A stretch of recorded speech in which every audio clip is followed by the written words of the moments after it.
Florence, Italy is known for classic art, rich history, and of course, delicious food.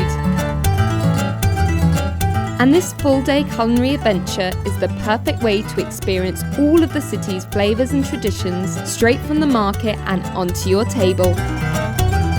What we're buying for bruschetta today are tomatoes, if you want, pecorino, that's the traditional Tuscan cheese.